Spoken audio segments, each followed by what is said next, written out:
We're going to be having a really awesome conversation about fear and why fear holds some people back and why fear propels some people forward. And we got two of my favorite people on the planet to talk about it. Serena Pillay from Harvard, and we got Jaimal Yogis from San Francisco. One's coming from the academic part of it, and then the other guy's coming from the practical experience, so I can't wait. So there are two things that are so simple in life, is let it be, and wait for the outcome. And the outcome is the most incredible thing, because you look at your past experiences, bad experiences, and you look at yourself today and say, you know, it wasn't that bad.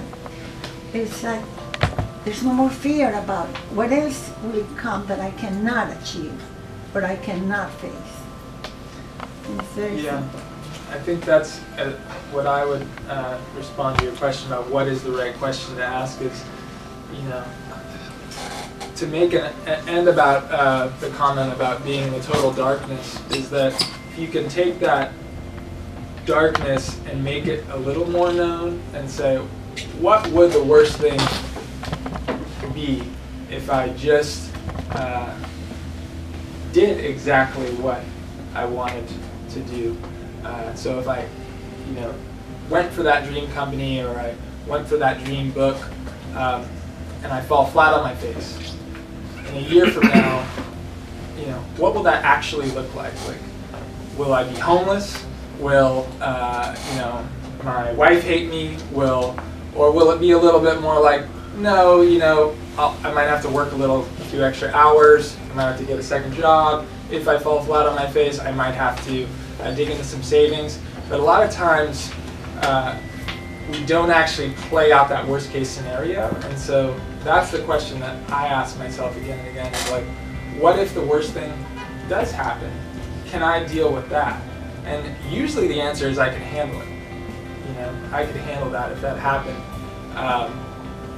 Because you have been through those situations in the past and you handled it. You know, and then you look back and it wasn't as bad as you thought. It might have felt like the end of the world in the moment, but you handled it because you're an incredibly robust human being. And so, you know, if you can handle it, then why not go for it? And so that's the question that I keep in my mind. And you know, you're selling yourself short if you don't let yourself handle it, because it's, even if you do fail, it's in the handling it that's going to make you a badass person, entrepreneur, you know, interesting individual, because you went through that struggle. And there's just no getting around that. That's where the richness is. That's where the growth is in falling and feeling your way through the tunnel, getting pummeled in the whitewash.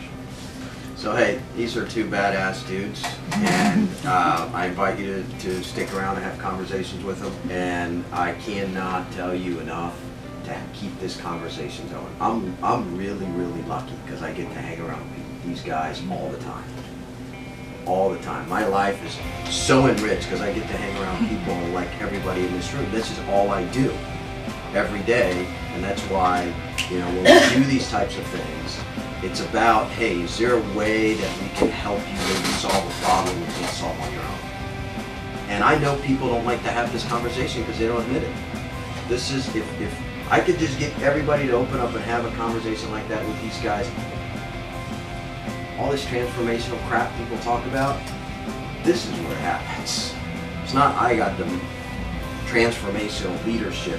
Everybody's transformational, but nobody transforms. Right? That's where it starts, Andre.